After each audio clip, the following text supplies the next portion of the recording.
परमपिता परमात्मा और उनके सभी पवित्र आत्माओं को नमस्कार। अंदर गूंज रही शब्द की ध्वनि को सुनने के अभ्यास को भजन कहा जाता है। भजन करते समय अंदर कुछ भी सुनाई ना दे तो भी ध्यान अंदर खामोशी में रखते हुए शब्द धुन को सुनते रहने का यत्न करते रहना चाहिए। अभ्यास द्वारा धीरे धीरे सूरत में शब्द को सुनने की शक्ति जागृत हो जाएगी। कुछ सुनाई दे या नहीं, भजन पर जरूर बैठना चाहिए। शब्द धुन सदा अंदर मौजूद है, पर मन को शब्द धुन सुनने का प्रशिक्षण देना पड़ता है। भजन पर बैठने की आदत पक्की करनी पड़ती है। इससे धीरे धीरे शब्द की सूक्ष्म और चेतन ध्वनि सुनने की शक्ति भी पैदा हो जाती है और उसके लिए मन में प्रेम भी पैदा हो जाएगा। चाहे 1 मिनट, चाहे 2, 5, 10 मिनट ही सूरत लगे, चाहे धुन को सुने ही तो भी सतकंड में हमारी शब्द की कमाई की खबर पहुंचेगी कि प्रार्थना कर रहे हैं। हमें शब्द इस कारण से सुनाई नहीं देता कि हमारी आत्मा पर कर्मों के पर्दे चढ़े हुए हैं। अभ्यास द्वारा ये पर्दे दूर हो जाते हैं। केवल शब्द धुन में हर प्रकार के कर्मों के पर्दों को नाश कर देने की शक्ति है। इसलिए शब्द के संपर्क में आकर ही हम कर्मों के बंधन को तोड़ सकते हैं और निज घर वापस पहुंच सकते हैं।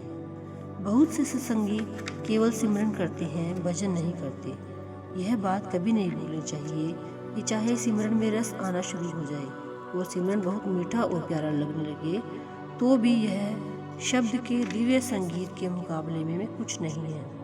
सिमरन साधन है, असल उद्देश्य शब्द धुन के साथ जुड़ना है। सिमरन खाना बनाने के समान है, जबकि भजन खाना खाने के समान है। जब भी अभ्यास के लिए बैठें, चाहे 15 मिनट के लिए बैठें, इसमें से कुछ समय भजन अर्थात शब्द सुनने को जरूर देना चाहिए। चाहे अंदर कुछ भी सुनाई ना दे, फिर भी जो कुछ सुनाई दे उसको सुनने की आदत पक्की करनी चाहिए।